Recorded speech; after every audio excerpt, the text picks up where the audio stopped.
سب سے اہم چیز تو یہی ہے کہ کسی بھی چیز کو عام کرنے کے لیے یا کسی بھی چیز کا حق دلوانے کے لیے جو بنیادی طریقہ کار ہے وہ اس کے بارے میں تعلیم دینا ہے. تو اس کے بارے میں تعلیم کا سلسلہ تھوڑا زیادہ ہونا چاہیے. میرا خیال میں ابھی ایک اسٹیٹسٹکس میں دیکھ رہی تھی کہ پاکستان میں خواتین کو جو انہیریٹنس رائٹ ملتا ہے وہ صرف 93% ملتا ہے. 93% عورتوں کو نہیں ملتا. میں کہنے لگا یہ تو پھر کمپلیٹ ہو گیا, یہ تو پھر پروگرام کرنے کی ضرورت نہیں اس پہ. 93% خواتین اس رائٹ سے محروم ہیں. اب دیکھیں, مجھے سوری یہاں پہ آپ کو انٹرپٹ کرنا پڑے گا, ہم جو گفتگو کر رہے ہیں وہ ان 93% لوگوں کے لیے کر رہے ہیں, ان کی نمائندگی کے لیے کر رہے ہیں کہ جن کی آواز ہی کوئی نہیں بن رہا. جی بالکل. Please carry on please. اچھا, اب وہ جو 93% خواتین ہیں ان کا تعلق ہر علاقے سے, وہ دیہاتی بھی ہیں, وہ شہری بھی ہیں, وہ ایلیٹ کلاس بھی ہے. یہ مسئلہ بہرحال ہر جگہ پر پایا جاتا ہے.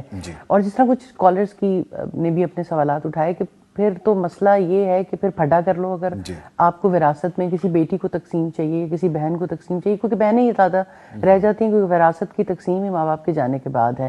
تو دس از ویری انفارچونیٹ ریالٹی. اللہ تعالیٰ نے ایک اتنا بڑا فریضہ جو مسلمانوں پر عائد کیا, اور اگر ہم اس کو صحیح طریقے سے نہیں نبھاتے, اور صحیح طریقے سے نبھانے کے لیے مجھے لگتا ہے کہ بہت بنیادی جو اپنے رائٹس کے بارے میں ایجوکیشن ہی نہیں ہے اور اس پہ بات نہیں کرنے دی جاتی, وہ ایک سب سے بڑا ڈائلما ہے. یعنی وہ پلیٹ فارمز بھی ڈیولپ ہونے چاہیے. مطلب اگر آپ اپنے بچی کو دیکھیں, آپ وہ اگر تعلیم یافتہ بھی ہو جاتی ہے تو وہ اپنے ان رائٹس کے بارے میں نہیں جانتی.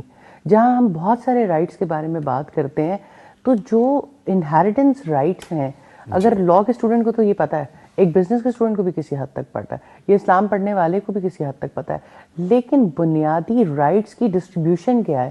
آپ اپنے بچے اور بچی کے بیسک اس میں جہاں پر ہم بیڈ ٹچ اور گڈ ٹچ کی بات کرنے لگ گئے ہیں, جہاں پر ہم بچوں کو بہت ساری چیزوں میں اویئرنیس دینے لگے ہیں, مجھے لگتا ہے کہ یہ معاملات بھی ایسے ہیں کہ جہاں پر جب ایک بچے کا مائنڈ سیٹ تیار ہو رہا ہے اور وہ جوان ہو رہا ہے تو وہ اس کو پتہ ہونا چاہیے کہ میری رولز اینڈ رسپانسبلٹیز کیا ہیں.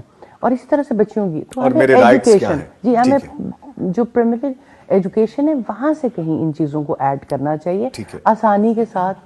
دوسرا, ہمیشہ جو ایک چیز میں محسوس کرتی ہوں کہ جو ہیومن رائٹس ہیں, پھر جب خواتین کو یہ حق نہیں ملتا, میرے خیال میں 93% میں سے 80% خواتین تو وہ ہیں جو صرف کسی بھی جھگڑے سے بچنے کے لیے کہ ہمارے بھائیوں سے تعلقات خراب نہ ہو جائے یا خاندان میں تعلقات خراب نہ ہو جائے, وہ اس کی آواز ہی نہیں اٹھاتے ہیں, کیونکہ سب کو پتہ ہے کہ اس کے بعد تھوڑا سا ہل جل تو ہوگی اور بہت زیادہ بھی ہوتی ہے.